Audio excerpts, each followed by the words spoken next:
Guys, you would not believe what actually just happened. The man, the myth, the legend himself, Jeff Kaplan, was hosted on a Lex Friedman podcast. This is quite literally one of the best days of my life. This is a collab no one saw coming. The podcast dropped out of nowhere, but everyone were happy that it happened. This is going to be glorious. Listening to this legend talk for 5 hours about everything, the rise and fall of Blizzard Entertainment, and eventually talking about why he left the company, which was obviously very unfortunate for all of us because this man clearly was a linchpin at Blizzard Entertainment. Now, in case you don't know why I have such a tremendous respect for him, basically Jeff joined Blizzard at the early stages, as far as I'm aware of, and he made World of Warcraft one of the best games out there. He's one of the reasons that Blizzard is the titan that it is today, because current day Blizzard is just standing on the shoulders of giants, and he's definitely one of said giants. So it's going to be very interesting to see and to hear him talk about everything that happened. Now, this video is 5 hours long. Obviously, I'm not going to react to all of it all at once. I haven't watched any of it, by the way, so thank you for the person who recommended it to me. And for now, I'm going to watch the first portion of the podcast, which is just the first hour of him talking about the early days at Blizzard and World of Warcraft. This is going to be beautiful. So speaking of which, you have to tell the epic origin story of how you got the job at Blizzard. As we said, you were this legendary gamer and now legendary troll. Yeah, back in the day when Blizzard actually hired gamers and not some random fools. EverQuest, username to go. You gave a lot of edgy feedback to the devs, telling them in now famous, there's several rants. There's a famous one where you tell many of them to do a bunch of things, including to pull their heads out of their asses. You were loved and respected because you gave a lot of specific ways that the game could be improved. And that's an important thing to say. You weren't just talking shit. You actually really loved and cared for the game, and you gave them, in the language of the time, advice on how to improve their game. It's called tough love. It's funny because like you look back to those messages, it's inspiring to me. It should be informative and inspiring to a lot of people because you're really legit full-time talking shit. And now, and always have been, like one of the kindest, most loved human beings in the entire gaming industry. Anyway, how did that lead to you getting a job at Blizzard? So when the first guild leader left Legacy of Steel, the founder, he was a guy named They're talking about EverQuest, by the way, in case you haven't been paying attention. My name was Dread. That was his name. He left. And our guild was kind of in this listless spin for a while. And eventually somebody stepped up and took his position as guild leader. And that person's name was Ariel, who was this blonde wood elf warrior female who always refused to wear a helmet because thought their character was so pretty, wanted to show their face all the time. So Ariel was a great guild leader for us and made me like a assistant guild leader, raid leader, officer type in the guild. And over time, Ariel got busier and busier and, would send me messages like, hey, I'm not going to be online, tomorrow, or I'm not going to be online tonight. Can you run the raid? Can you run the raid? And running the raids was very natural for me. And it was my first experience with leadership in my life of like, how do you motivate people? Like, what does motivation look like? What does discipline look like? How do you inspire people? When do you force people versus encourage them? And that's exactly is why it's so important to hire actual gamers to build your games. Or at the very least, ask for their opinion. Now, that being said, it's not really true that every single gamer can build you a good game, but someone who would build you a good game would have to be a gamer. Okay, so that's basically what I'm saying here. And it's so important because clearly his understanding of how people operate came from his own experience in video games, in an MMO. And that's why it was so crucial for World of Warcraft to have someone like him. And that's why it's so crucial for it today to have someone like Jeff. And you don't have that anymore. You do have Chris Metzen, he's kind of back. And yes, things improved in retail, but they still kind of suck.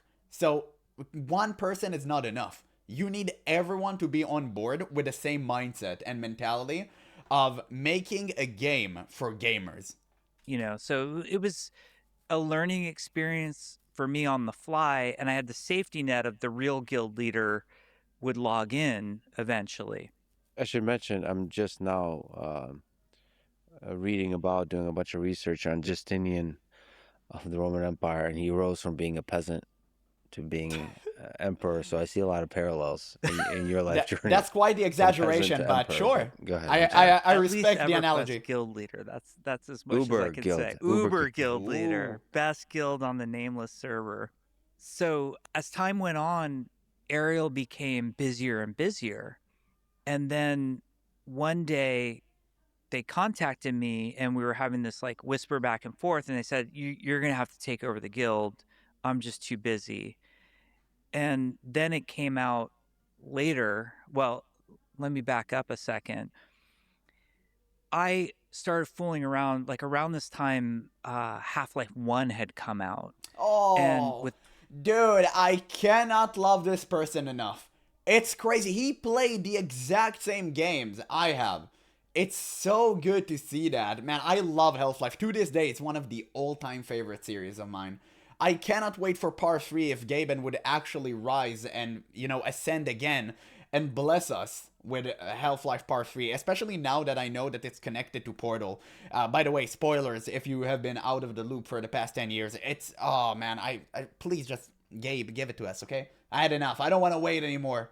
It's such a phenomenal game. Both Duke Nukem and Half-Life 1, one of the incredible things that those companies did back in the day was Mod when they your own shipped the game, they shipped the editor on the CD. Yeah. And if you were curious enough... Exactly. And Valve is notoriously known for letting its community to build their own games. And you know what?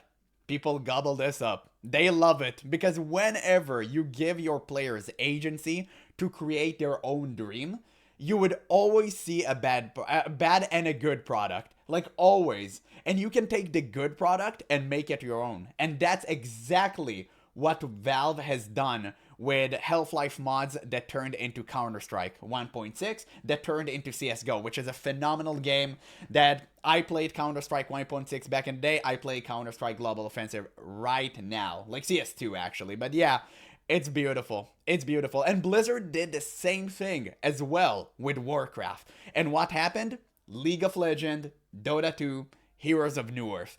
All of these games came out because of a mod for Warcraft. That is wonderful. Giving the players the agency to actually build their own game using your engine is a phenomenal idea. No matter how you look at it, it's wonderful. If you could like fire up that editor and fool around with it. So I made a Duke Nukem level, and you'd send it off to like those UK programming magazines, and you get excited because your level was in some random magazine. And then I started making like Half-Life levels, and Ariel had stepped down as guild leader. I had become guild leader. Mm-hmm. And then at one point, Ariel contacts me and says, "Hey, you were talking about those Half-Life levels you made. I want to see those." I'm like, "Oh, that's cool. Like, I didn't know you played Half-Life. Like, yeah, maybe we can get a server up and I can play them." And Ariel tells me, "No, mail them to this address in Irvine." And because, again, to rewind in the time machine for a second, to send something like a Half-Life level over the internet would have taken like 12 hours. The good so you old actually days. like burned it onto a CD and stuck it in the mail. Mm-hmm. So I put my Half-Life levels, I send them to Ariel, and he says, "My name's Rob. I'm a designer at Blizzard Entertainment.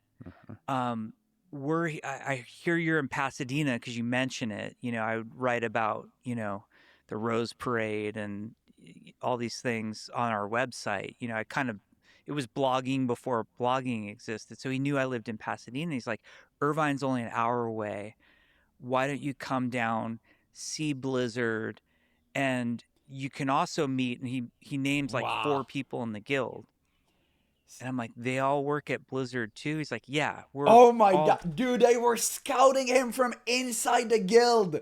They were testing his abilities, and then they decided he was worthy to work at Blizzard. Oh, that is beautiful, man. I think they've done the same with Ian, which nowadays is the director for WoW, right? So they done the same because Ian made a very popular video about Cthulhu being literally undefeatable at the time, and Blizzard changed that. That was beautiful. It was, I mean, it just goes to show, man, they truly hire talent back in the day. Blizzard. And it was so weird because during that era, I didn't have a lot of money.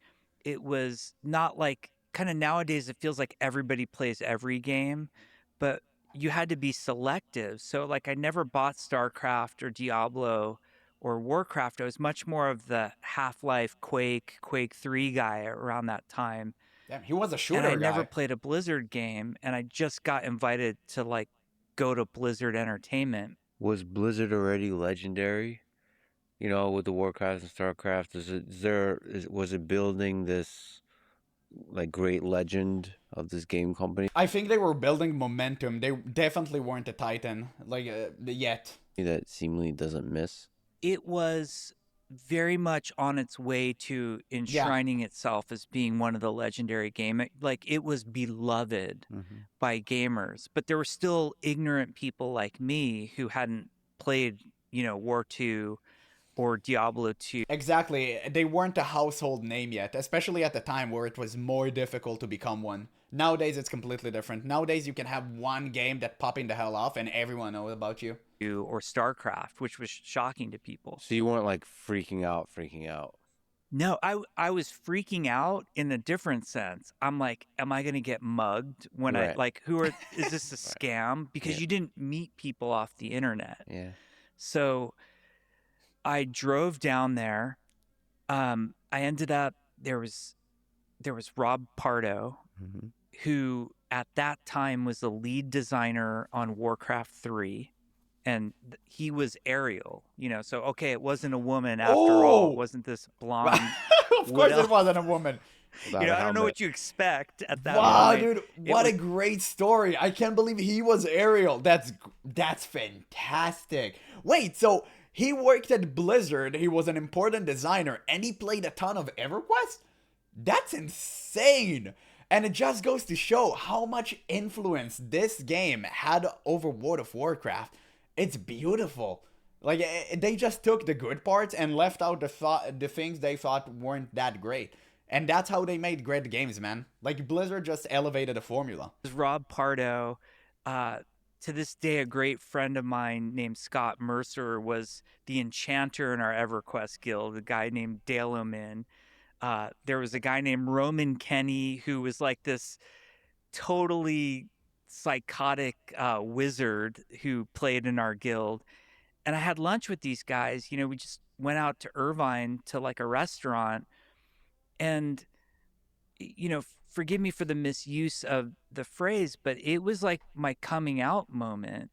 And we talked about games having that stigma and being embarrassed about who you are and what you like. Like, up until that point, I would never tell friends, family, like, I love games. I'm playing this game, EverQuest. It's so cool. We just killed a dragon.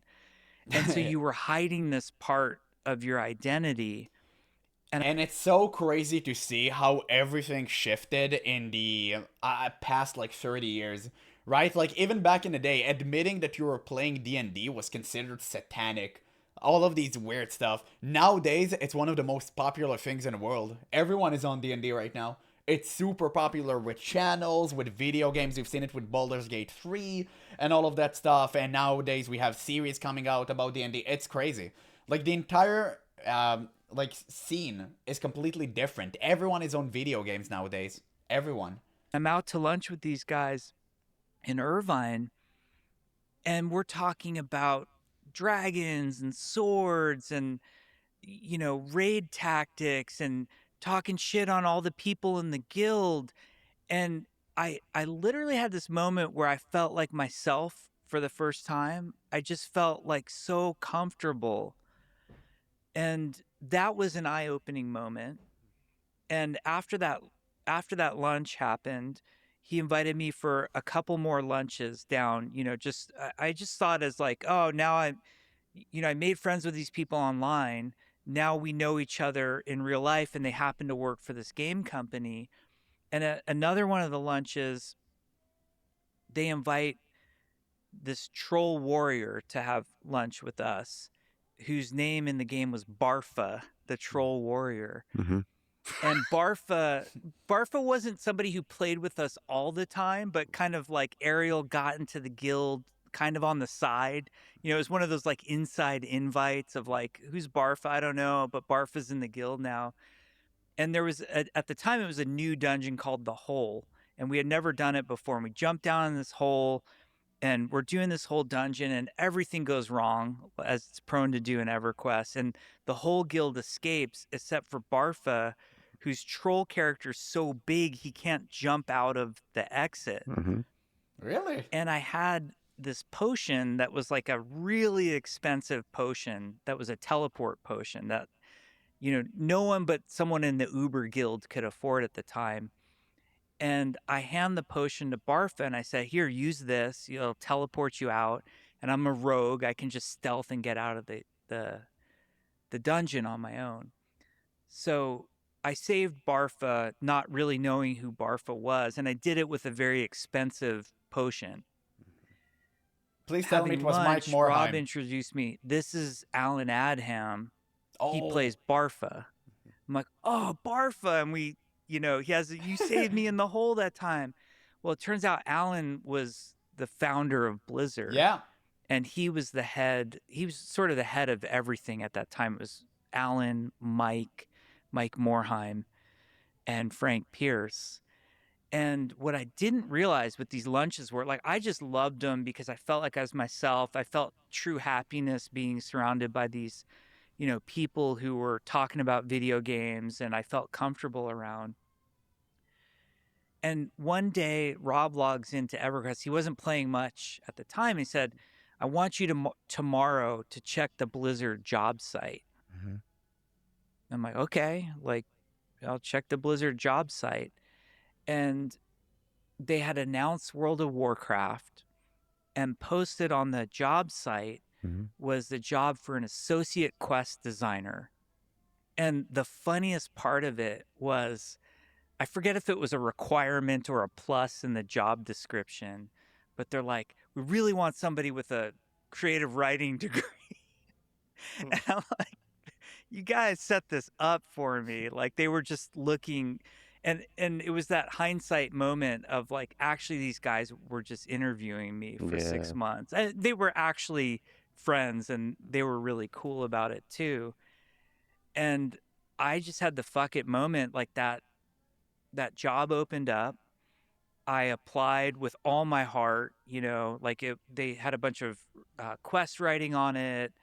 It's crazy. By the way, in case you haven't watched the first hour of the podcast, basically Jeff used to be like a writer before that, so they kind of goaded him naturally into applying to this job. It's funny. And then I went through like a pretty hardcore 6-month recruiting process because they never hired designers from out of the company.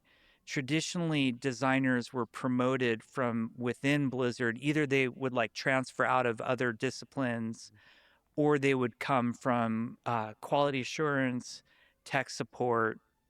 So hiring somebody off the street was kind of a big deal for them. And they really put me through a grilling. It was the first time I met Chris Metzen, who is maybe the most inspirational, creative person on the planet. And you instantly, they paired me, they did this interview pairing. There were these two guys. It was Kevin Jordan, who is one of the original designers on WoW. Really, he doesn't get enough credit for his contributions. He was one of the earliest class designers, PvP designers. But he's a really quiet guy. and they paired him with Chris, and Chris just owns the room. You know, Chris, you could just sit and listen to him. He's so creative. He's so passionate. And the way he articulates things, like you just instantly become a fan of Chris when you're around Chris. And Chris, Kevin, and I go to lunch at this Italian place that was across the street from. By the way, he's absolutely right. Chris Metzen is an absolute legend. I watched every interview of him, and this man's understanding of immersion is unparalleled. The way he incorporates music, he weaves in all of these elements to make sure that you feel like you're actually inside the world of Warcraft. Perfect. It's absolutely phenomenal, and I'm glad I got it back on board, but unfortunately, like, one man isn't enough. You need the whole company to be on board, or it's just not gonna end up mattering much. Blizzard, and I remember Chris made a stop to buy cigarettes, Damn. you know, on the way to the interview. Mm-hmm. And then every other word out of Chris's mouth was like, fuck and shit. Mm-hmm. And I had come from this whole like corporate culture from my dad's recruiting business where I'd never imagined somebody would curse in an interview or stop to buy smokes. And again, it was like, I'm around my people. Like I never Mhm. smoked, but just, you know, being around people who didn't care about Mm-hmm. what the corporate norms were was so inspiring. Oh, man. And then my last interview. And nowadays, all that Blizzard cares about is the optics. Beautiful. How we just went completely 180 from one side to the other. Beautiful. Absolutely beautiful. Was with Alan and Rob and a great programmer named Bob Fitch. Like, I think he's one of the first 5 developers at Blizzard. And they took me to an Arco station that had a Jack in the Box. You know how like Mhm. sometimes they'll combo. Mm-hmm. It was like Arco Jack in the Box. And that was my final interview at Blizzard, was at the Arco Jack in the Box. And I remember thinking to myself, these guys just brought me to a Jack in the Box that's in an Arco station. I need to work here. Like these are my people. This is where I Yeah. belong. Like it was the greatest thing ever. And so yeah, that's my crazy journey to Blizzard. I have to, if you may allow me, read the prophetic one of us post you made on April 18th, 2002. Because in some deep sense, you, I think, remained one of us. I apologize to bring up Justinian the Emperor, but you remained a kind of peasant. Gamer, a true gamer who happens to be also be designing the games. And so this post kind of speaks to that. It's fascinating to read because that was at the very beginning, right? You didn't know anything. You didn't know the games you would end up creating. Title of the post: if you want something done right. You wrote, "This week I accepted a position as associate game designer with Blizzard Entertainment. Specifically, I will be designing quests for World of Warcraft, Blizzard's MMORPG based on the popular Warcraft series. In addition to my duties as quest designer, I will also be expected to contribute to helping design the endgame content for World of Warcraft. The reason I'm sharing this information, besides the fact that I have a masochistic love of reading rants and flames about myself, is because I know that the fans of this site are hardcore MMORPG players. The readers of the site have also come to know my personal opinions on what constitutes a fun gaming experience versus what feels like a complete waste of time or poorly designed encounter." Well, you're very Beautiful. eloquent in this post and without too Beautiful. much shit talking. You've all read my opinions on such things as tedious key camps, obvious time sinks devoid of any story or linear narrative, quests which reward the lucky over the skilled, Oh. and quest rewards which are out of sync with the amount of time and effort required to complete them. I hope that my association will... Dude, didn't every single line in that paragraph sounds like today's Blizzard and World of Warcraft? Oh my god, all of these meaningless tasks, all of this garbage. Man, he talked about this in, what, 22? Yo, 2002. Oh my god, that's insane. Oh man, we've truly gone the complete opposite way. It's insane. It's just crazy. It just goes to show you that Blizzard nowadays are incompetent. They have absolutely no idea what they're doing. This just proves it. World of Warcraft will serve to comfort MMORPG fans that one of us One is on of the us, other one of side of the us. fence, looking out for the interests of the player. And you go on to describe some of the high hopes you have for World of Warcraft, which is really fun to read because you don't Didn't realize it's know. gonna be like one of the greatest games of all time, played by millions of human beings, just where those millions of human beings are playing for hundreds of hours, thousands of hours. It's crazy. It's funny that this one of us is writing at the dawn of a new age. The final paragraph is, so with all that is going on with me, you'll have to excuse any lapse in updates to the site here. I will try my hardest to give you Slack or something to read while you should be working. But in the meantime, there's a whole world of NPCs. They need to learn the words What? Kak Sagur and Look at Mo it. Fakar in quotes and Oh the like, god. although something tells me I'm already in trouble with the boss. He had to incorporate One a of little us, bit of Jeff. a One of ruse us. That there. was a beautiful, beautiful post. Did you, in fact, get in trouble with the boss? No, no. My boss was Alan, Yeah. and Alan was very understanding, and they kind of knew what they were getting into Yeah. when they hired me. And that post actually embarrasses me when I hear it now. There's so much ego in it, Yeah. and I think it's got that 20-year-old, hmm you know, I don't know what I don't know. I know exactly how to fix this video game and all video games, and Yeah, but there's brilliance behind that. There's a passion behind that. Like where when you're a gamer and you really put in the hours in a game like EverQuest, you understand what makes for a compelling experience. You don't at that time understand how much hard work is required to create that experience and how much uncertainty there is, how difficult it is, how many trade-offs there are, how your designs when they actually are brought to the world and are experienced by thousands of people, millions of people, they are different from the vision you had for it. So all those elements you don't know, but you have to have that ego in the beginning, right? yeah. To even have the guts to try, to have the guts to put in all that work.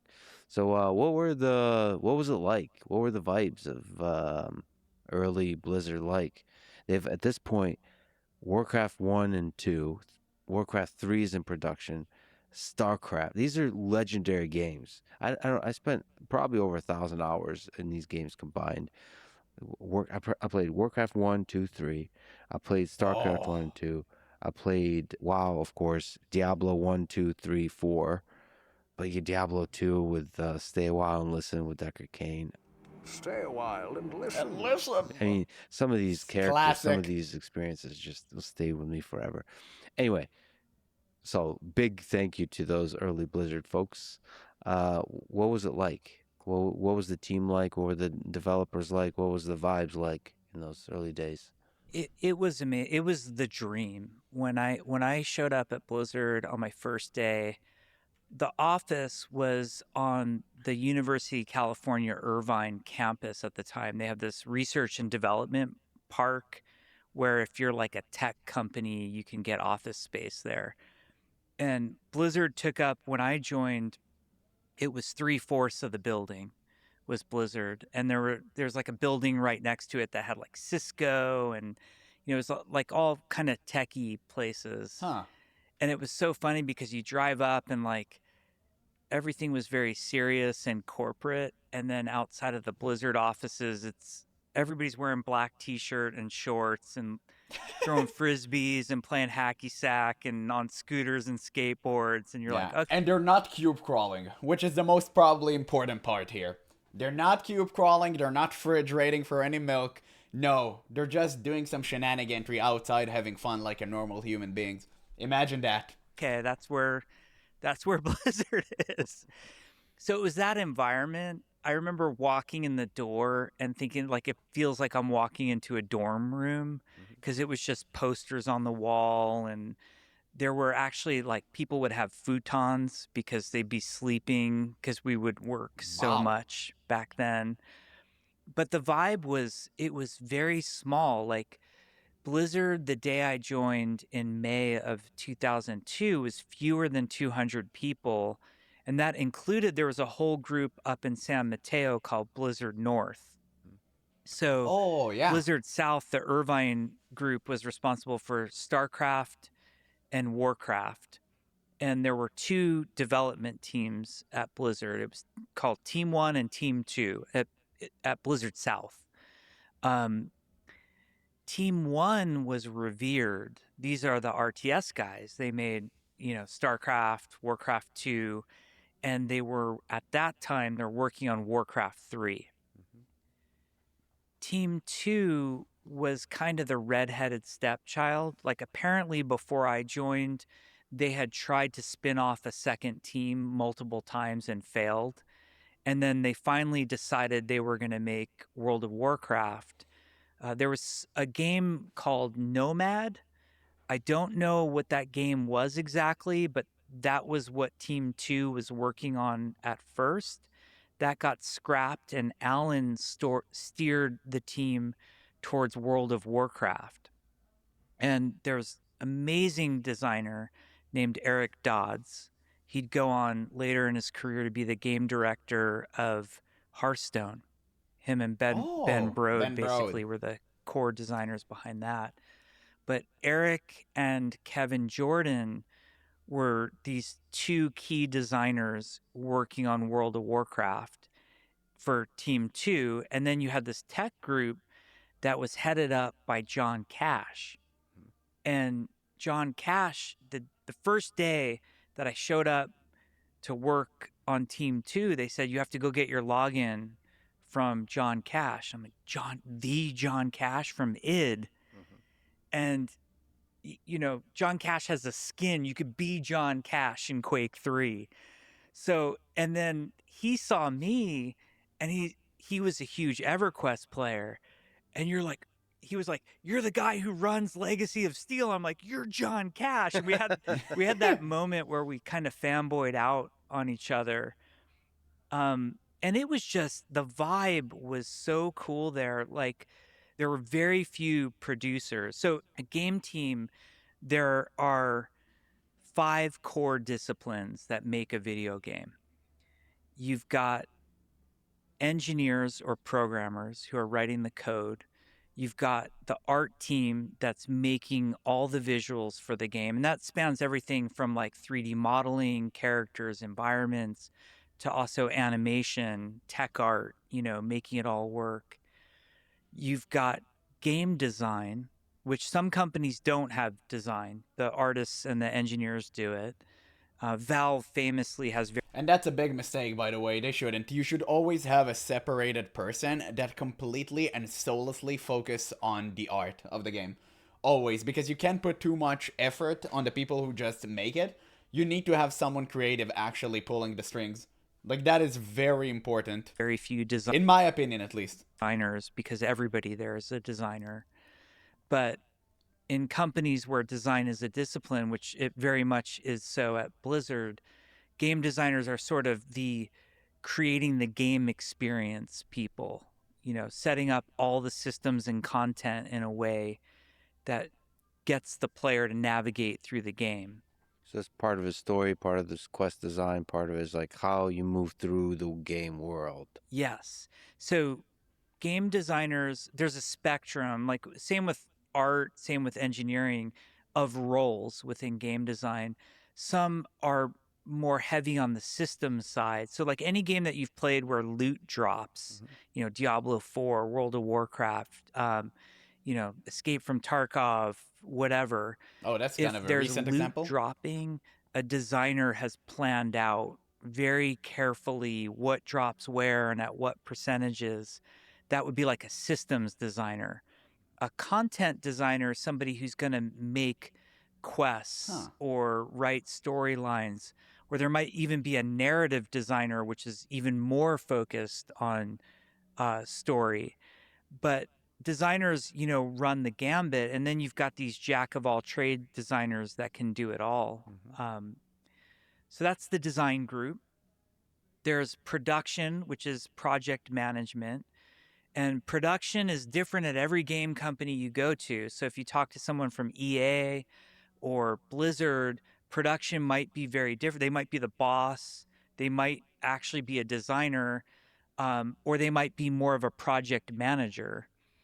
And then one of my favorite disciplines on a game team that's often overlooked is sound and, audio, which Very is important. comprised of the sound designers and composers. And there are two things, I think there are two things that no one realizes how much they bring to a game until they're missing. And that's audio and lighting. Because 100%. most of the time we're playing without these things and it just feels a little off and wrong. And when you have a great lighting artist or you have a great composer or sound designer, the experience, you're just tapping into these senses that you wouldn't otherwise. And I think most people nowadays do understand the importance of these things. And we can see it clearly because every time a new engine comes out, everyone looks immediately at the lighting and how it improved, especially with Unreal Engine 5 where you have some insane capabilities there, and they improved the game significantly with ray tracing and all of that stuff. That's really important right now to people. But music, oh wow. You can, dude, listen, I don't like Skyrim, okay? I have to admit here, I don't like the game. The music, I still listen to it to this very day, okay? And whenever it comes to MMOs like Guild Wars 2 and World of Warcraft and all of that stuff, music is the most crucial thing ever. Even if you don't exactly remember it and it's not all crescendos and, highs and lows, it's okay, it's good. People still love Elwyn Forest's music. It's calm, it's somber, it draws you into the experience, it enhances the immersion tenfold. It is the most crucial part of the game, immersion. So people nowadays, I think, knows about it. It's not like back in the day where, it doesn't really matter, you don't really care about that now. It's not it. Nowadays, I think most people know about it. But regardless, have you noticed he did not mention the financial guys as core pillar of a video game? I think current day Blizzard would argue otherwise. But that's who comprises the game team. As the lighting, all the different kinds of graphics, would that be under the art team? Yeah. Lighting, you're going to have lighting under the art team, but they're going to be best friends with a graphics programmer. Okay. And, like I mentioned with design, there's this wide spectrum. On the engineering team, you have some guys who are like architectural geniuses who are coming up with, the server client model or the networking or whatever. Others are more like gameplay focus. On Overwatch, we had an audio programmer just doing nothing but audio hooks for the audio team. And on every game team, you're going to have graphics programmers who will work with people like the lighting artists or the environmental artists, character artists on shaders, and basically any way to make the game. They'll always ask, what's your vision? What are you trying to get it to look like? They'll want an illustration of what should the world look like. And they'll be the ones who say, I know how to write code that will let you do that.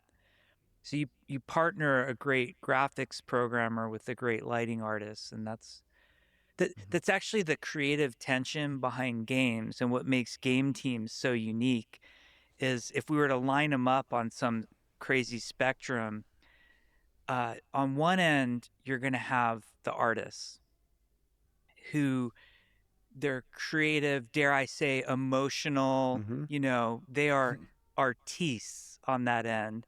And on the other end, you have the most logical, brilliant programmers who their minds just work very differently from the most creative art. Like artists could be sitting, you have a meeting with them and they'll just sit illustrating. If there's any piece of paper, they're drawing on it. And programmers, they're just so brilliant and Grounded. organized in their thinking, and everything's so logical. And then in the middle are people like the sound designers, the game designers, and the producers. They're kind of a little bit in all those fields, but it's the brilliance of taking people who are so vastly different in their interests and talents, but aiming them at that shared goal or that shared vision of the game that like really makes something special. And there, I mean, you showed me the size of the team for World of Warcraft, but you've also are well known for working on quite small teams to create these incredibly huge games. What is the power of a small team in this kind of context where there's that creative tension? Is it because a small team avoids maybe the compartmentalization, like the modular, where the artists now have their own wing building where they never talk to the engineers, that kind of thing? Absolutely. I mean, you hit the nail on the head. The bigger the team, the more you become a cog in the machine. Hmm. And on a Exactly. small team, the way I like to describe it is you get to have a loud voice. Hmm. If we're a small team, let's say we're going to make a game and it's at sort of the incubation period of a game and there's only 10 of us, all 10 of us are in the room for every decision. You know, I'm not a server networking guy, but I'm in the room for that discussion. I'm not an illustrator, but I'm going to sit in the room when we decide what the art style looks like. As soon as the team starts to grow, we become compartmentalized. Mhm. It's exactly like you said. And that's why the industrialization of video games was detrimental to the health of Blizzard and every product they ever made. Because when you try to make compartment bigger, you end up failing flat on your ass. And I think we've seen a clear example of this with Riot Games. They tried to do it with a Riot Forge that eventually ended up crumbling.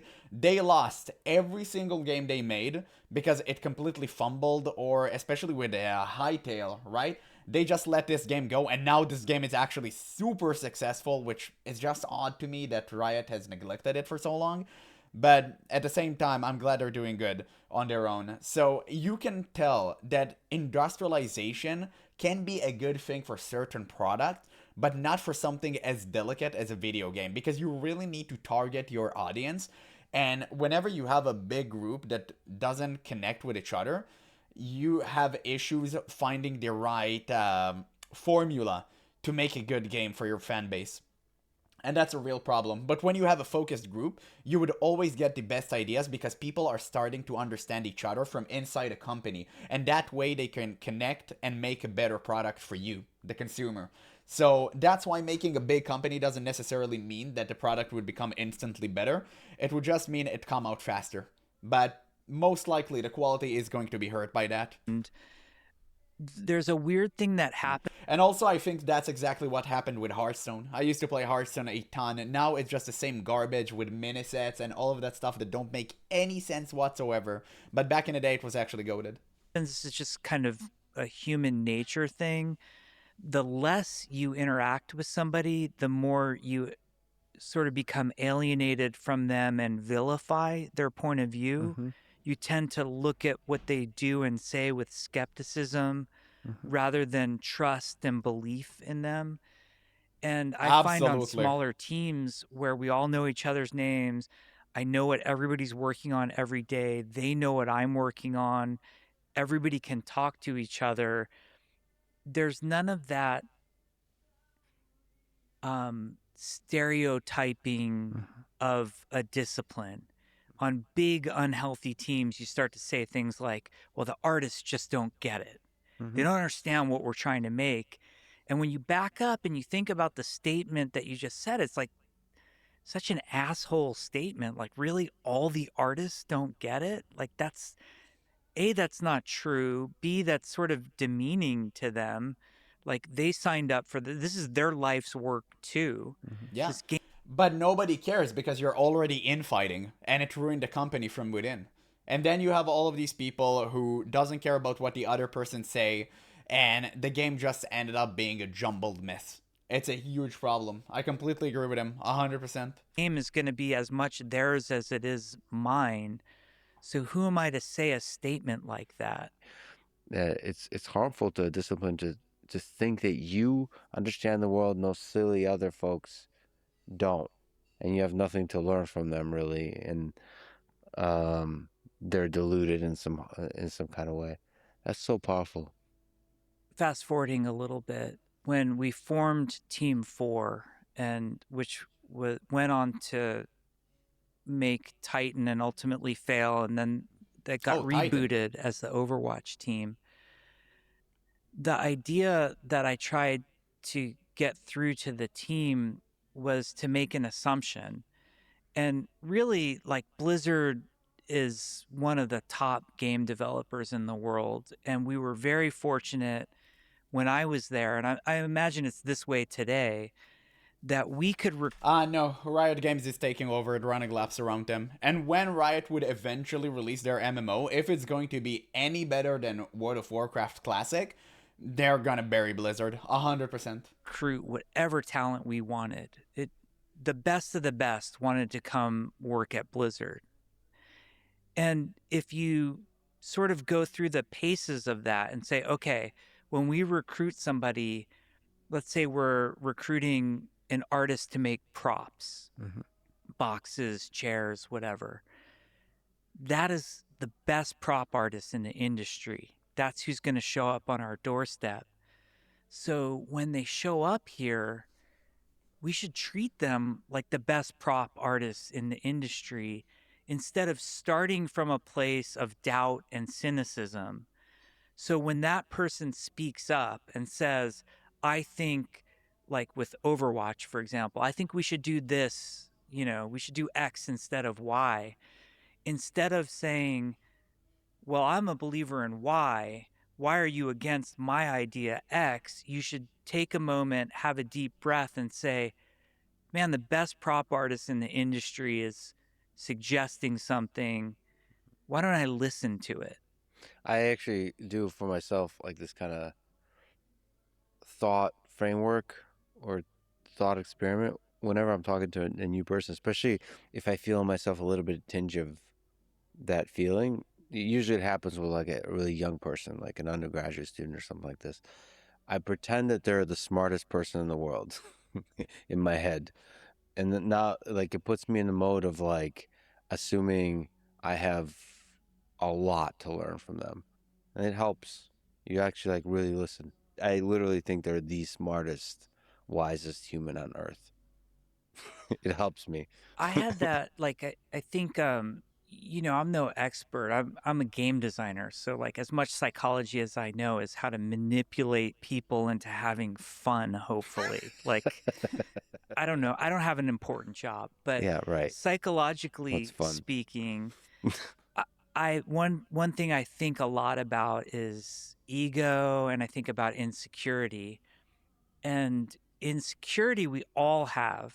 Like, all of us as human beings have insecurity. It just manifests itself in different ways. And as we kind of go through our life journey, the insecurity also changes. So, like, some people, for example, use their insecurity to rip other people apart. Some people destroy themselves through their own insecurity. Some people destroy everybody with their insecurity.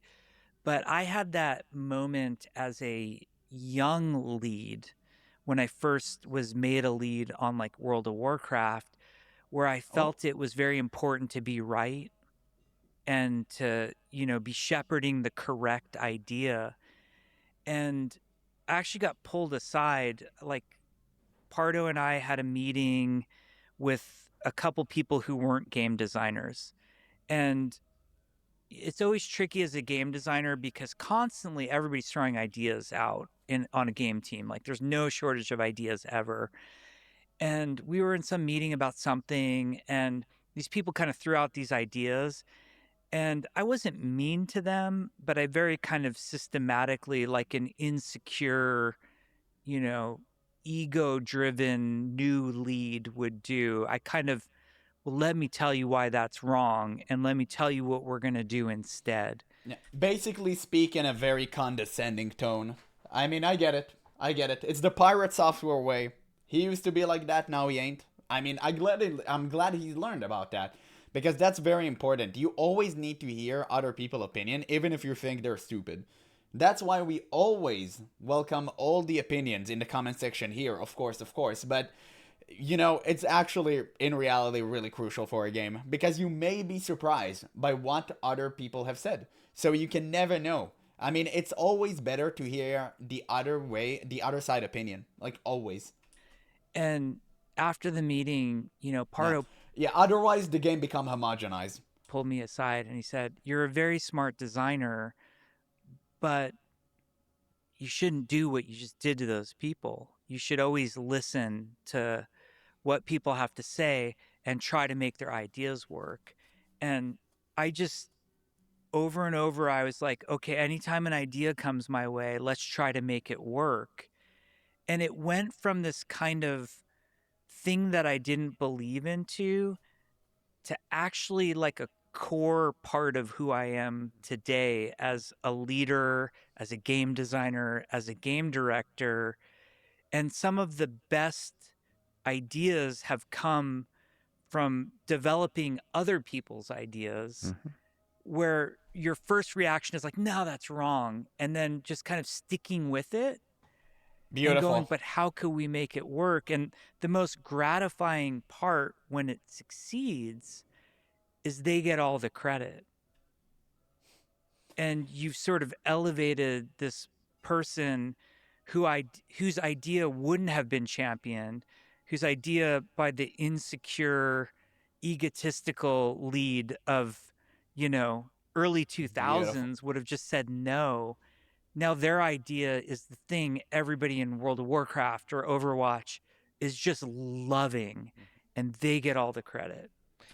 And you know exactly who did the opposite of what Jeff just said? Steven Sharif. He wanted all the credit. He wanted all the glory. And what happened to Ashes of Creation? It went down in flames, baby. It's beautiful. Hearing him say that was spot on. It was the antithesis to Steven Sharif's entire existence. It's perfect. Because this man was so, is so filled with ego and hubris. The vanity of Steven is unparalleled. And the downfall of this game was so obvious. Even people who worked inside of Intrepid Studios, the studios who worked on Ashes, they said it all. I mean, they said that this man did not let anything goes by him. Like, he wanted to be in charge of absolutely everything. He did not take any ideas from other people, and that's exactly why the game shut it down. It's so bad. It was so bad. Like, it was truly meant for like hardcore gamers. The scope was so bad, but that's what Steven liked. So that's why he aimed and catered his game towards these kind of people. And it ended up being a scam anyway. So it goes to show how mismanaged the project can be if the man that is in charge of all of it is just a man baby. I should give context to the listener who don't know about the great Jeffrey Kaplan. That you're one of the most humble and always give credit to the team for everything and anything. A good man. So everything we talk Indeed. about today, I know you're probably resisting constantly giving credit to the team on everything. So you're the famous "Hi, I'm Jeff" from the Overwatch team, right? Just as a small aside, thank you for your humility through. They're gonna talk about WoW through right your now. career, and thank you for always celebrating the team. But let's talk about WoW. Let's talk about World of Warcraft. Let's do this. Tell me what the early days of developing WoW was like. Maybe we should talk about what World of Warcraft WoW is. Going to Perplexity here. World of Warcraft is a massively multiplayer online RPG where you create a character, level it up doing quests and dungeons, and progress your gear and power in an open fantasy world called Azeroth. At a basic level, you move, use abilities from your action bar, follow quests, and you can delete this. Nobody needs this. Okay, trust me. I'm doing this right now. It's not fun. This is great. Maelstrom K. Yes, Zandalar. You know what? I actually kind of like Zandalar. Remove this, or at least try to make it better. But I remember when it was just like Eastern Kingdoms and Kalimdor. It was beautiful. It was truly fun. And Teldrassil, obviously. But, oh man, I miss the good old days. Seeing how much World of Warcraft has expanded during the years kind of makes me feel old for some reason. But at the same time, You know, kind of fun to look back on the good old days. I just wish they truly make Classic Plus and just make this entire thing again, but correct way this time. I don't know, but I don't think that would happen. You learn a combat rotation that fits your class, and there's all kinds of characters and roles and classes. You pick a race, appearance, starting zone, small racial bonuses, and a class, how you fight, what your role is in groups. Can you continue? Guys, look at that. Look at this garbage. Yikes. Absolutely disgusting. And lame-ass pandas. Even the Worgen don't look cool anymore. And the funny thing is, Worgens were inside of the game since Classic. And they looked absolutely terrifying. That was good. That's how they're supposed to look. What is this furrified vision of them? It's disgusting, man. You fill in some of the gaps. What is World of Warcraft? World of Warcraft, first of all, more than anything, is a world. Like, it's a world that you can live in with real other people, and everybody's kind of living out their fantasy. Chris Metzen, who was the creative... I'm so glad he said that, guys. Oh, I feel so vindicated right now. In the past video I made just a couple of days ago, I said this exact same thing. When people told me, oh, retail is way better than Classic because Classic content is easy. I was like, homie, no one cares. Classic is better than retail because you actually get to enjoy the world. That's the point of Classic. It was never about the content and was like the big world out there, right? That's what it was all about, the big world. It wasn't about difficulty. You're not trying to play a competitive game here. Like, yeah, everyone can beat Ragnaros blindfolded. You can do it with 40 paladins. Nobody cares, okay? It doesn't matter. It was never about that. It was the experience, about living with other people and share the world with them. That was the beautiful part of it, and that's what retail lost. Retail is a solo experience. You don't really play it for other people, for interactions anymore. And that was detrimental to the game's health. Director on World of Warcraft, and really, like, Alan Adham, who's one of the founders of Blizzard, calls Chris the heart and soul of Blizzard. And it's almost like when you're making a Blizzard game, you're making Chris's imagination at some point. And Chris famously said the lead character of World of Warcraft is the world. And I always believed that. And nowadays that shifted to you. You are the lead character. You are the champion. You are a god. Only you can save us. Everything's revolved around you. And of course the other guys are just like you. They're special just as much. We're all special. Beautiful. And that's exactly why WoW fails these days. That's exactly why. And it drives me nuts that the current day Blizzard don't understand it. Or maybe they do and they just want to avoid doing an actual good game because it requires some effort and talent. And they don't want that anymore inside of their company. So you're trying to create this place that's exciting and dangerous, but comfortable, but uncomfortable, and gorgeous. And, you know, it should feel massive. And it really is. It's, you know, can take a half an hour to get from one end of the world to the other. But it's this world you're living in. The world is divided into two warring factions. There's the Horde and the Alliance. And that was a very important, very controversial decision. It was made by Alan Adham, was the champion of the Horde and Alliance. And that in the early days, there was a really strong division. Strong division. Like, yeah.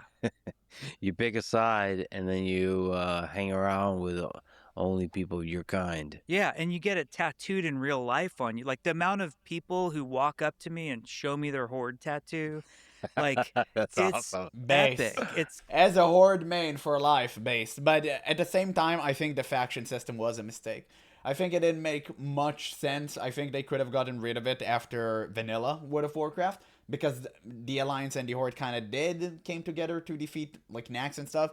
But at the same time, it created such a schism between the player base. Now, you can argue there were good parts, obviously, but I think it mostly done bad for the game. But that's just my personal opinion. I think everyone should play with everyone and not be alienated based on which faction they chose. I think it creates server disparity where you have servers that are completely slanted towards one side or the other. So you have servers like 99% alliance, and if you want to play a Horde character there, it would be stupid. You would never find a guild or a group whatsoever. And the same thing goes for the Horde, right? You have servers that are 99% Horde, and it doesn't really make any sense whatsoever to just keep this going. You need everyone to play with everyone, but I kind of get it. I kind of get it because it did contribute to the fantasy and the immersion to a certain degree, 100%. It's like it's become who they are. Like if you were to say, like, hey, Lex, come play World of Warcraft with me. We're Alliance on Tichondrius. You'd be like, dude, lose Alliance. My number. Like, okay, I don't think we can be friends anymore. But the Horde Alliance decision was really controversial because in EverQuest, it was mixed race. They had all the races kind of like WoW did, but they could all group with each other. And Pardo and I came from EverQuest, where we felt like this was a horrible decision Alan was making. And we argued, Alan, Rob, Bob Fitch, and I would have lunch every single day. And we would just talk about WoW and the core design of WoW. Rob wasn't even on WoW at that time. He was finishing Warcraft 3. And we would fight over the Horde Alliance split if it was a good idea or not. And Alan he came from more of the Dark Age of Camelot community, which was another massively multiplayer online game that was more PvP based. Oh, and he said the magic of that game was they had 3 factions, and he liked the fact that you were instantly on a team. You weren't a loner in the world. And whether you liked it or not, you had people on your side. And Rob and I just argued and argued against it. And then sometime before beta, Alan retired. He went on to run a hedge fund, of all things. Like, got super into poker, got super into finance, left, and retires like, I think it was 9 months to a year before WoW shipped. Interesting decision. It's kind of nuts. And Rob takes over as lead designer in Alan's stead. And to Rob's credit, the first thing he did was go, speaking to what we were speaking about earlier, he said, Alan's a smart guy. The fact that he was fighting so hard for Horde Alliance, we got to do it. That's so interesting. So they had the capability to make a revert to his decision, and they chose not to because they actually chose to respect his decision to keep the faction going. That's so interesting to hear. I kind of wish they hadn't, but at the same time, I respect it. And Rob and I sort of changed our point of view and got on board with Horde Alliance and went all in. And so, the early days of WoW was a great team. It was a mix of these veterans that we all looked up to. We had Mark Kern running the team. Shane DeBeery was, legendary Blizzard developer. Bill Petrus was the art director. And then we had Metzen, who was sort of like, Metzen was the cool big brother we all, aspired to be. And it's just so nice to see how much admiration the people who worked at Blizzard had for Chris Metzen. It's wonderful to see that they actually had someone to look up to whenever they had trouble with like game design, whenever they want to hear some advice. You always had that person to go to. I feel like nowadays Blizzard lack anyone who can navigate the game towards a better direction. And again, they have Metzen back, but it's not enough. You need a figure that can oversee everything, and you need more people such as that figure to guide this game in the right direction. I'm older than Metzen, but I looked up to him like a big brother.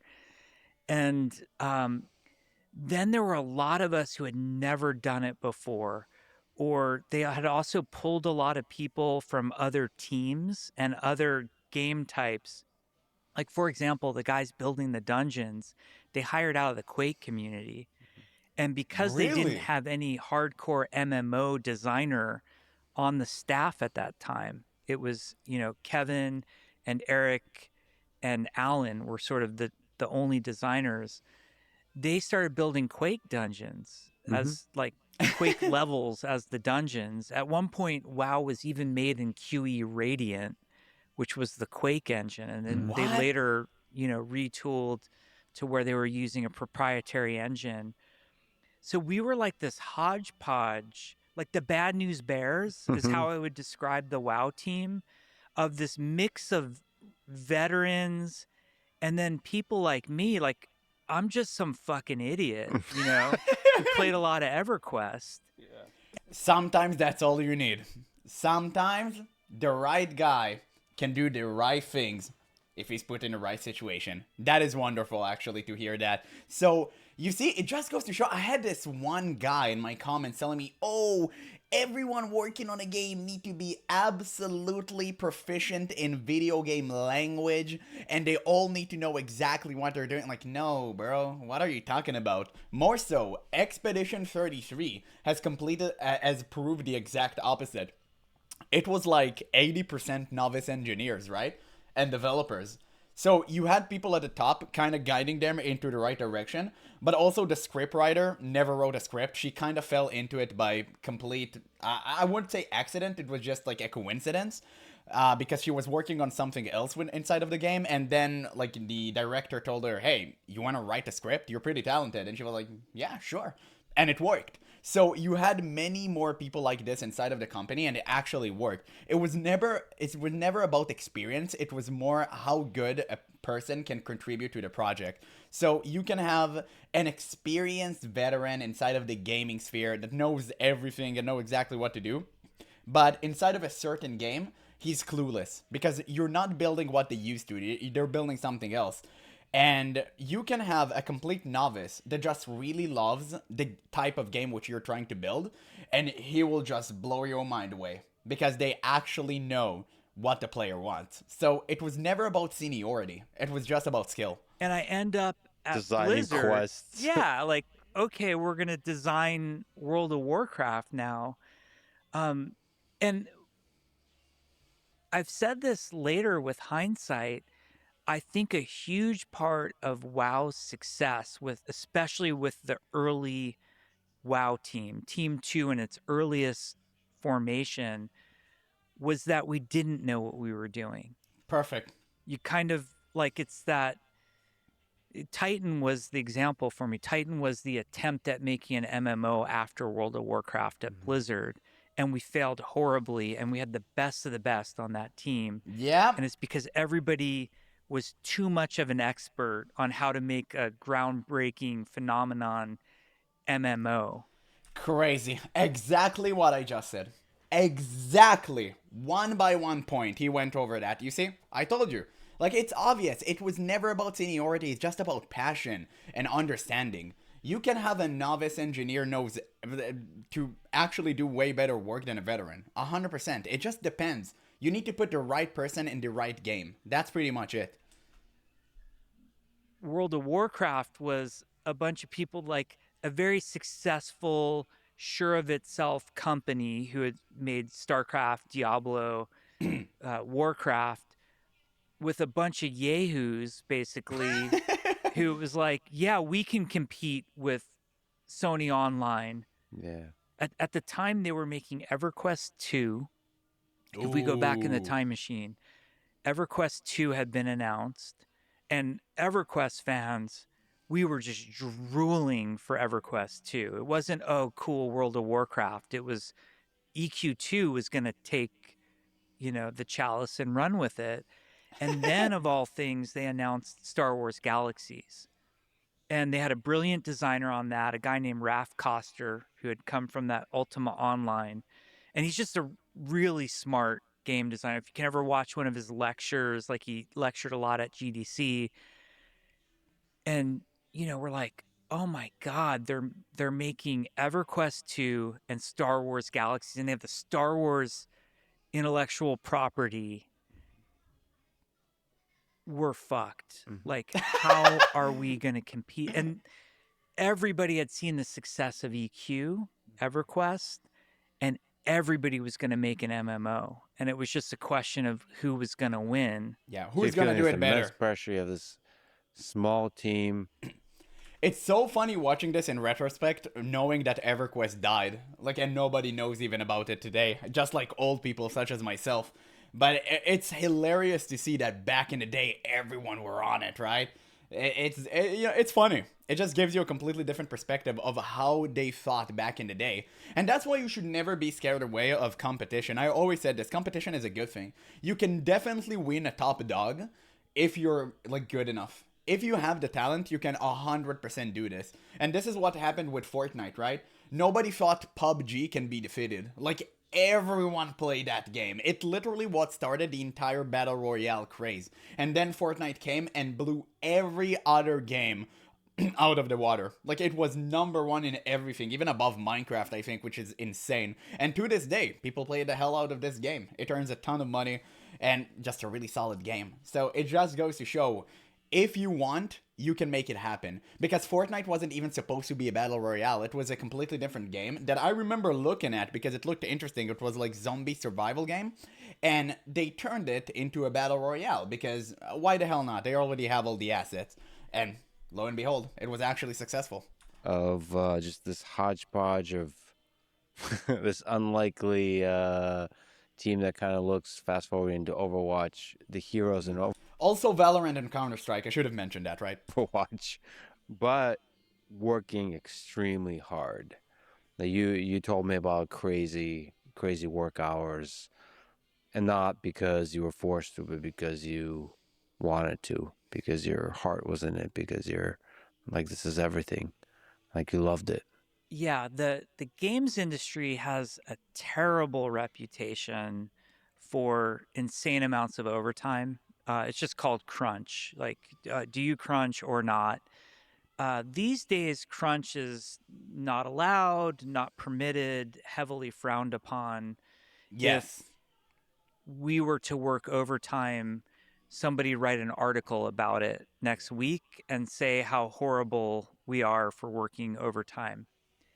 Back then, we worked insane, and I mean insane hours. The longest shift I ever worked straight was 30 hours. That's when we were gold mastering Warcraft 3. This was in my, I think, Damn. War 3 shipped on July 3rd, 2002. So this would have been like late June, early July, probably late June. And I had nothing to do with War 3. I should just say that. Like in the credits, I'm additional help or additional testing or something like that. When I showed up in May of 2002, it was all hands on deck, World of Warcraft for E3. We got through E3 and then all hands on deck, the whole company, get War 3 out the door. For shipping Warcraft 3. And because I had not been involved with the game at all, and I was a brand new, wet behind the ears game designer, they're like, you're just going to help test whatever we tell you to test.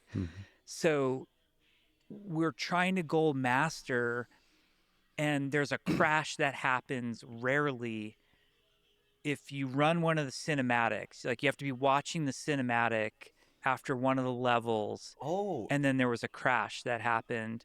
And just disable the cinematic. That's how Blizzard fixes all the bugs and issues with the game nowadays. You have a bug, oh, they just remove it. That's literally how they operate. If something doesn't work appropriately, they're just like, we don't want to think about it, and they just disable the whole thing. They literally did that recently. I watched this in a Bellular video. I forgot which feature it was. It just didn't work, so they disabled everything. It was so lame. Like, they were literally in... Oh, I hate Blizzard, man. I just do. I don't want to get rage baited. This is a really nice podcast. I'm enjoying it until now. So a programmer put in some logging to catch it, and then they needed somebody to just over and over again, I need the crash to happen so I can fix the bug. And I sat there for 30 hours and just watched the cinematic for 30 hours straight. Oh my God. And it was the funniest thing. Like, it was almost surreal watching everybody leave which was a trickle out. Like, everybody kind of trickles out, like at different hours. You know, the family guys go much earlier than the single guys. And then watching everybody show up again the next morning and they're all like dressed different. They look all refreshed, and I'm just like in the same position, like Yeah, eyes are Mustang in the beet background. red. To the soundtrack of the cinematic. Yeah. But we crunched World of Warcraft. The date slipped. So you do this thing. I remember Mark Kern standing the team up and saying, we're going to crunch early so we don't have to crunch later in the project. And I really believe he wasn't manipulating us. Like, I really genuinely believe that he believed in that. But with games, anything can happen. And we slip uncontrollably all the time. And we slipped, and it sort of created just this death march, endless death march that, like, to this day, members of the WoW team will remember, like, Newport Rib. If I say that, they'll have, like, twitches because, like, they would cater the dinner. They'd bring it in at, like, 6 or 7 at night. And everybody was eating Newport Rib or Panda Express. It was, like, the worst diet ever. I actually like Newport Rib, no shade on them. But you can only eat so much of it. Yeah. And the carpets are stained, and like dudes are falling asleep on the couches. And it was an unhealthy work environment. It gets pinned on because at a lot of places it is executive driven and it is mandated from the top.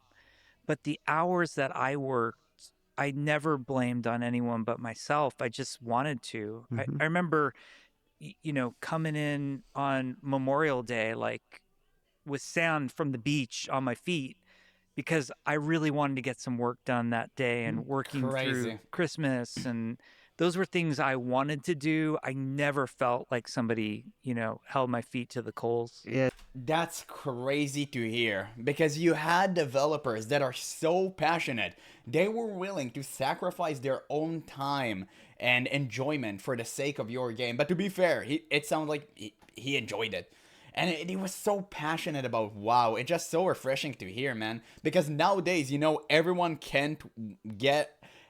just wait to clock out from Blizzard because they know they're probably gonna get cube crawled or have their shit stolen for the fridge. It's so insane to see the disparity between now and then. It's frustrating, man. It's just horrible. It's such a complicated thing because, you could say that's unhealthy, but I know a large number of people, especially in their 20s, but actually throughout their career, that have been in companies that do crunch for a thing they believe in, for a thing they love, and it's some of the most fulfilling years of their life, months and years of their life. And they also, it's not just fulfilling, they grow from it, they learn from it, and and especially when they talk back about that time, they can see how incredible it was. Of course, when you're going through it, sometimes it's extremely difficult. You don't know. And then the crunch, like you mentioned, it's supposed to be a month or two, and then it turns out to be a half a year, and then maybe it turns out to be something like a Titan type game where you never actually ship it, and it's heartbreaking and the pain that's all. But then you look back and you realize how incredible that journey was. I think, like, my reflections on it many years later, and having gone through like pretty crazy levels of crunch to more controlled, I think where crunch is problematic and people are good to be vocal about being opposed to it is when it's forced and unnecessary. There's a lot of like, hey, if anybody on the team stays, we all stay, kind of, which I think is not necessary. I don't think executives who take off and work 40-hour weeks should be telling anybody to stay late. I think that's wrong and immoral. Absolutely. But to me, as an individual, as long as I'm not telling other people to do it, my life's work is my passion. And I want to do it as much as possible. I find myself, I don't think I've ever worked less than 10 hours in a day. Like, that 10 hours is like a normal-ish day to me. Yeah. And I enjoy lots of weekends working because I enjoy it. It brings me pleasure and fulfillment. And all of that said from a place of caution, especially in this era when people are very touchy about it.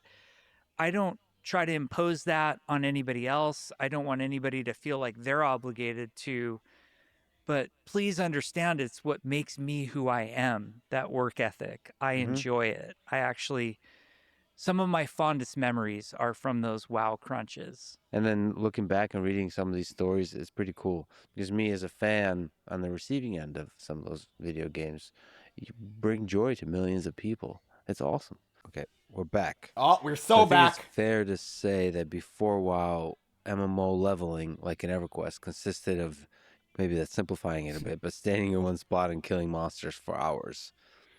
You helped develop with WoW, I would say, a revolutionary idea of quest-driven leveling, where there's a story-driven, quest-driven guide through the world, and it so happens that as part of doing that, you're also leveling the character.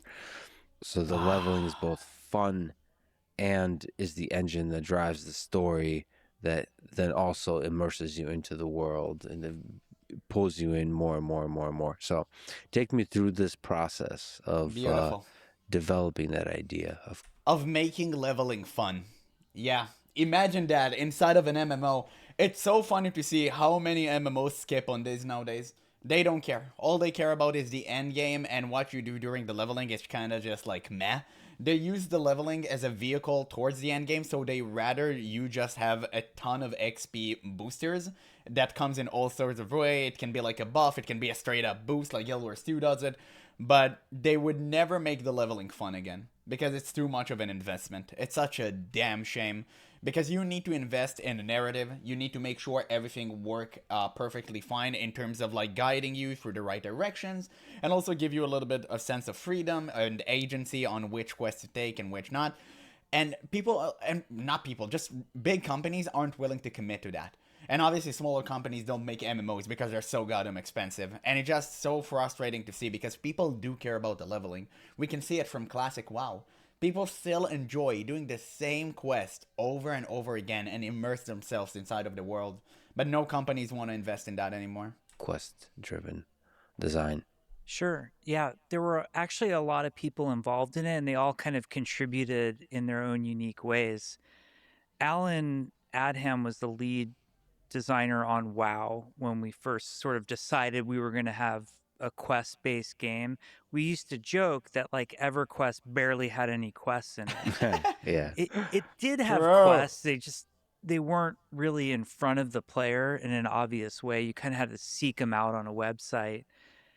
And Alan knew that he wanted quests to be a big part of World of Warcraft. And so he hired me. That was my entry level position at Blizzard. And on the same day, he hired a guy named Pat Nagel, which was hilarious to Hey! me because Pat was he had this funny title of HR We know him. and facilities at Blizzard because it was such a small company. So like if you sent an application in, Pat would deal with the application, or if the toilet overflowed, Pat would have to deal with it. And so the whole time I was applying at Blizzard, I was going through Pat, and then on my first day, they put Pat and I in an office together. And he's It's like, a yeah, weird they dynamic. hired me also as the quest designer. And so Pat, and he was the most wonderful guy. We had so much fun. So Pat and I kind of Yeah. designed He has an NPC named after him inside of WoW. It's hilarious. Nat Bagel. the quest system. It was Alan's idea to have it in the first place. And then there was that great designer I mentioned, Eric Dodds, who helped a lot with the interface of it all. And the idea was at first, we actually, on a whiteboard in Alan's office, we estimated how many quests we thought EverQuest had to date. And EverQuest had, I think 4 or 3 expansions at that point in time. And we're like, wow, we have to make all of these quests like EverQuest has. It's going to be a lot of quests. And it's kind of up to me and Pat to do it all. And we believed all we had to do was match that EverQuest number. And Pat and I started working on like the design of the system and how it would interact. And Eric Dodds was really involved in how the interface, like how you were going to interact with the NPCs and all of that. And we split up the world into like 2 zones. He was going to take Elwyn Forest, which was the starting area for the humans, and I was going to take Westfall, which was the sophomore zone Damn. after Elwyn for the humans. Both zones are Pat and goated. I would meet with Chris Metzen, and those were the funnest meetings ever because Chris just has stories in his head and visions. Chris is like artist, storyteller, world builder extraordinaire. And he sort of described what he wanted going on in those zones. You want the gameplay to follow the flow of what was going on with the stories of those areas. So we finished Elwyn and Westfall, and we did like a team play test. And our assumption was because the way EverQuest worked, players just wanted to level up. It was a level-based game. You go out, you kill a creature, you get experience points, you level up a little bit. And so the way people played EverQuest is they'd find these areas where there were lots of creatures, and you'd usually find the best experience efficiency cycle you could find. So like fast respawn, kind of easy things to kill. And that's how you would progress through EverQuest. And I remember Alan kind of telling us like, hey, the quests, when Pat and Jeff write quests, they'll aim us to where the creatures are. You'll do a quest, and then you'll spend a few hours killing creatures in that area afterwards. And that's how he imagined it would work. So we kind of set up the world that way. Pat probably did a dozen, maybe 20 quests in Elwyn. I do a dozen, 20 quests in Westfall, and we do this team play test. And we had a bunch of people on the team who never played MMOs, like guys with shooter background, StarCraft fans, etc. And they play World of Warcraft. I think we played for like an hour or 2, and we only did Elwyn Forest. And the overwhelming feedback from our team, and these are people who really didn't play EverQuest, they're like, my God, Pat, that was horrible. I ran out of quests like right away. And we're like, wait a second, you expect to just have quests just keep going? And they're like, yeah, we expect to have quests just keep going the whole way. And we kind of had an oh shit moment right after that Elwyn Forest playtest where we realized like we had vastly underestimated the number of quests we were going to need. And we developed this philosophy that's kind of a shared philosophy across Blizzard games in general at this point. I've heard it outside of Blizzard, other people in the industry, which is you design it along the path of least resistance. So basically what that means, like in EverQuest, the path of least resistance, if you wanted your character to hit max level, is to find the easiest creatures and kill them over and over again in place, which to some people think is very boring. To me, I would do that for 8 hours because I think that's fun.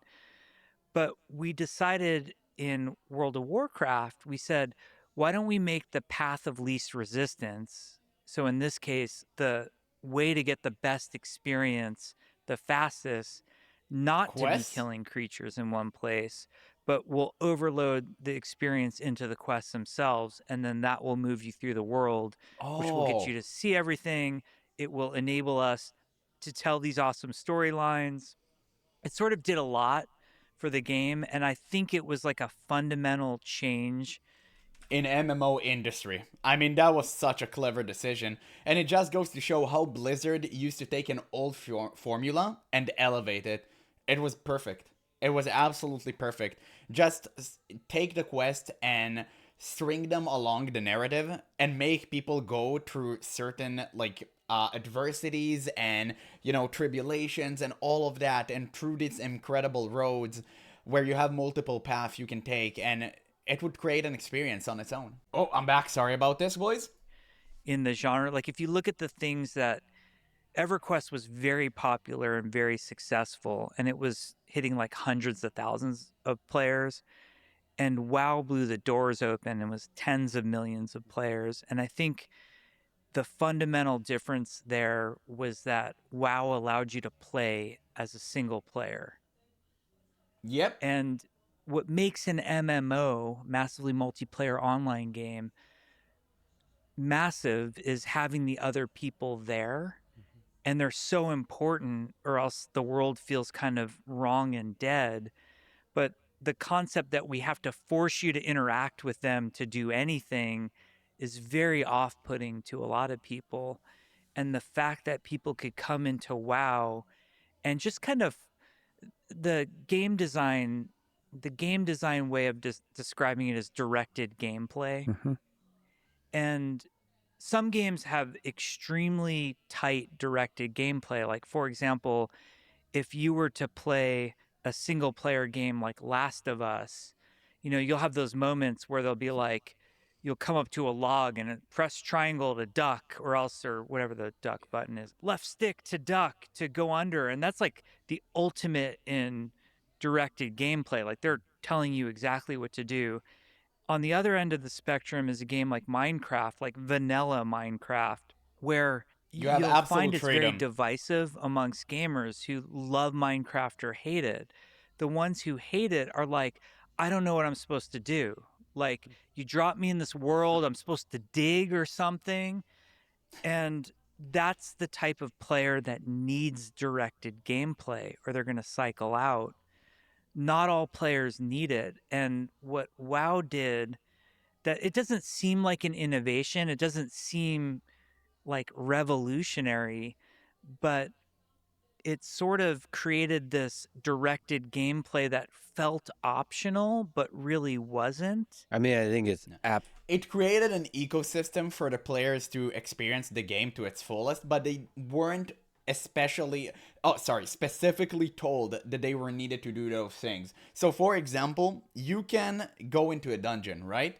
But if you go into a dungeon, you know that that's the most difficult content you can do at your current level. So you have to go with 4 other people, and you need to talk to them, you need to form a group, and then you go into the dungeon and you have to do it right. Otherwise, you get wiped. But dungeons aren't mandatory. They are completely optional. They do give a huge experience boost and good items, and they're definitely worth it, especially since you only need to do each dungeon once if you take all the quests and do it correctly. But the game doesn't force you into doing that. You can skip dungeons. Whenever I leveled alts in Classic, I never did all the dungeons on every single character. No, there are some dungeons that I skipped. I don't do Shadowfang Keep every single time I level an alt.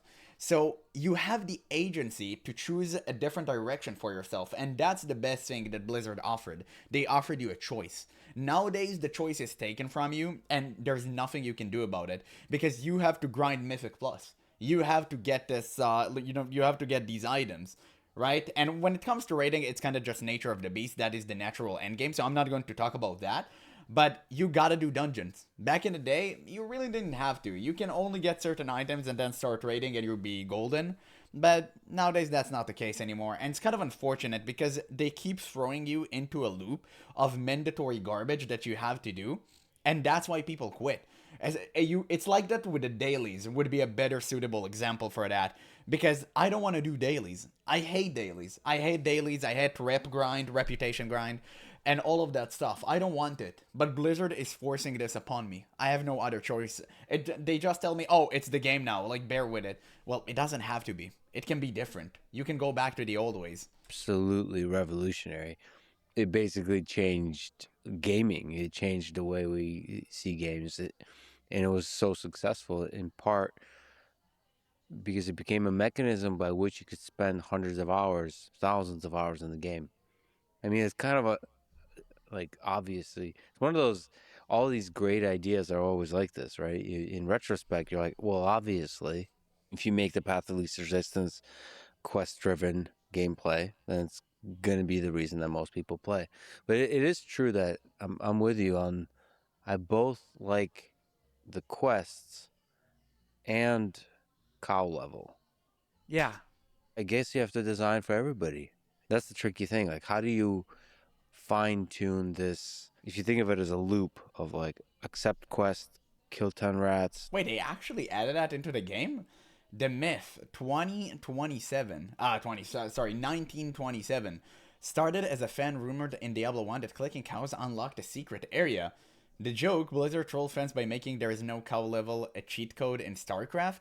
Reality, Blizzard actually built the Moo Moo farm into Diablo 2.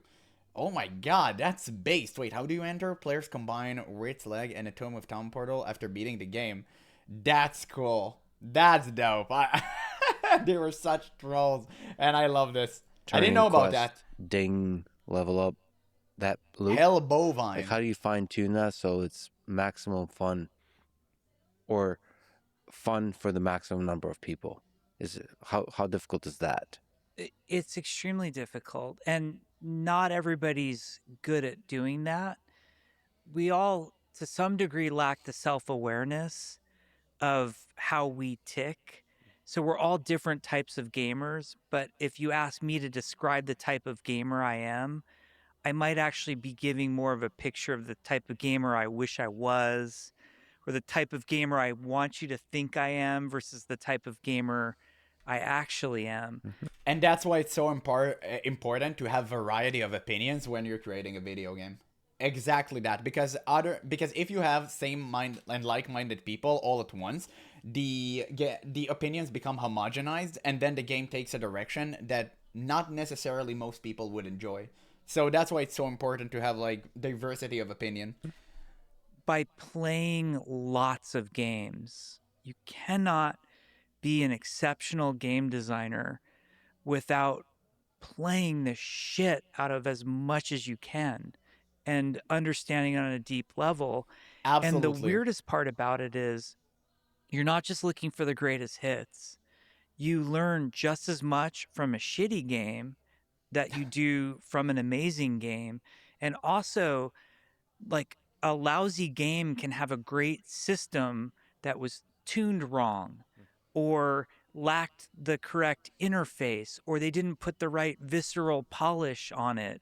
Absolutely. And that's the reason I agree with this so much, is because I really wish that for the future, any company who builds an MMORPG would not cater to PvP players. This is so crucial, because you need to understand that PvP is a fraction of an MMO community. MMORPGs are built off the backs of PvE gamers, okay? They are the most important and integral part of the game. PvP are the most loud people, 100%, they're a loud minority. So you need to take that into consideration. Every single PvP-based MMO failed. So they need to make sure that for the future, any company who wants to build an MMORPG would never cater to the PvP player. Never. And, well, what do I mean never? I don't mean, like, forget them, like, abandon them. Just don't put your focus on them. Like, do a PvP, do it in a very confined, constricted zone. Oh, well, not constricted, just do it in a contained zone, and that's it. Like, an arena, battleground, whatever. But don't put your focus on that, right? Otherwise, you're going to end up with New World. There's an executional aspect to all of it. When I'm playing, I'm not only like thinking about what makes this fun, I'm thinking about what makes this not fun, but I'm also watching everyone around me. My wife plays games, my kids play games, and understanding, like, well, what do they do and how are they different to me? Why are they finding enjoyment in this? Why are they not? What's frustrating? What did they miss? And being raw honest with exactly what you're saying. I mean, I if I were to analyze the kind of gamer I am, why do I enjoy the cow level, and why above that, why do I enjoy loot? Why is loot so fun? Like, what is what is it about opening a chest and getting a bunch of D4. stuff? I mean, that might be like at the core of what I enjoy about gaming. That and walking around a beautiful world with nice music. As a game designer, I'm at best a quack psychologist. You know, we can motivate you to do some weird things. The two No, now the Blizzard psychologist, which they actually have like real psychologists as far as I'm aware of, they are fully tuned in on the fact that they want you to spend the most money on their game. So Blizzard probably have a line of psychologists just telling them the inner works of a human being and how to squeeze every single dime they have. Like that's probably the only thing they use it for. Driving motivators are extrinsic and intrinsic, and all of us at different times in our lives, in our gaming careers, whatever, we can shift from being intrinsically motivated to being extrinsically motivated. Obviously, loot is a big extrinsic motivation, but even saying that is too simplistic. Like, for example, on the loot boxes of Overwatch, there is a masterfully designed system that was designed by a game designer, not by a business person or whatever, like not a commercial person. Interesting. But beyond that, we also had a really good team who said the visceral opening of the box, the sound it makes, the graphics, like the way things spill out and animate, all of that is as satisfying as well. And you're trying to, like, there's the lizard brain part of it, of like, how does it, like, I see chest, I know it's gonna feel good, it's gonna feel good. And then there's the spreadsheety part of it, of what does it have? Is it an upgrade? And I think great game designers know how to tap into both of those things, tap into the intrinsic and extrinsic. There's like when I was studying writing, you would study the elements of fiction, and these are just like basic things like plot and character development and setting and theme and whatever. And there's no like textbook that exists for game design, at least none that has been introduced to me yet. But I think about like elements of fun. What are the things that create fun for players? And they're not the same. Like it really, every human being is different. Like progression is fun. Sense of progression, that I'm putting an investment into this game, and then the game is recognizing my investment. That things like leveling, things like the amount of gold you have, those are all investment based. There's mastery. There's just pure raw skill. Creativity is one. And hand in hand with creativity is customization. And some of those can be aesthetic, like look at my customized character, and I have the black curly hair, and I put an earring in my character, and I'm customizing in that way. The other is customizing my build. I'm going to come up with the whirlwind barbarian, and I'm the first to do it. These are all elements of fun that designers can tap into, and in fact are frequently tapping into, but they're never defined anywhere. And I find that players drift. Like, I'm the type of player who's not really loot motivated. I'm more motivated by seeing the content the world has to offer, and often that takes me on a detour of being loot motivated, Because you want to there might progress. be a dragon or a demon somewhere that I can't beat without this level of armor and sword. That's clever. Exactly. That is so clever. So you naturally go the player into experience the other parts that they're not necessarily just chasing, but you get them to like that. Naturally. That's perfect. So now I'm loot motivated for some period of time to get back to being content motivated. Or if I'm having trouble defeating a boss, I might have to go back and look at the skills and abilities that my character's using, and I have to go into creativity mode. Oh, he has that one AE area of effect, where he puts a curse on me, and if I had this counter ability to the curse, I could beat the boss to get the loot, to get to the next boss. These are all cycles that are tapping into all those different elements of fun. And ultimately enjoying and discovering what the world gives you, has to offer to you. And you have a lot of hats as a gamer. So you love the RPG, MMORPG world, but you're also a big shooter guy. Can you explain to me what fun Okay, yeah. So this is where they're probably gonna go into a different direction. He just swapped from like single player to multiplayer. Probably gonna talk about that. Regardless, it's been over an hour long video. Jesus, man, it was such a great time hearing this man talk. I'm gonna come back with a different video about like this, how Blizzard made great games, probably, and like the Titan project on that stuff, and of course one final about the ending, why Jeff Kaplan actually left, which is probably what most interesting about this, because I'm really dying to know what happened, like what really got to him, because he survived Blizzard downfall for quite some time before he just completely gave up. I mean, I understand it was probably too difficult for him to see such a great company just succumbs to evil. But at the same time, it's just so frustrating that he actually left, because he truly made the game great. Every game he took part of was phenomenal, and clearly he was contributing to that. So it just insane to see how fascinated I was by just him speaking. It gave me so many insights into the inner works of development, of how to actually make a game, which is impressive, and what's right and what's wrong inside of game development. If you do direct comparisons to today Blizzard, you can tell why WoW sucks. You just get it. I mean, Blizzard doesn't care anymore. They don't have difference of opinion. That's why the game is so homogenized that every single expansion is literally the same. Nothing changes except for a few obscure systems that nobody really cares about. It just feels like they're throwing stuff at the wall to see what sticks, and that's it. They don't really care about the player opinions, what they say. They only admit that they were wrong in the next expansion. So if they were doing something wrong right now, they would never admit to it. But later expansion, they would remove the system and say to you, oh, yeah, we knew that system was bad, so now we changed it for you guys, because they didn't want to do it back in the day. No, it's so dumb. Regardless, insanely good podcast. I enjoyed this so much.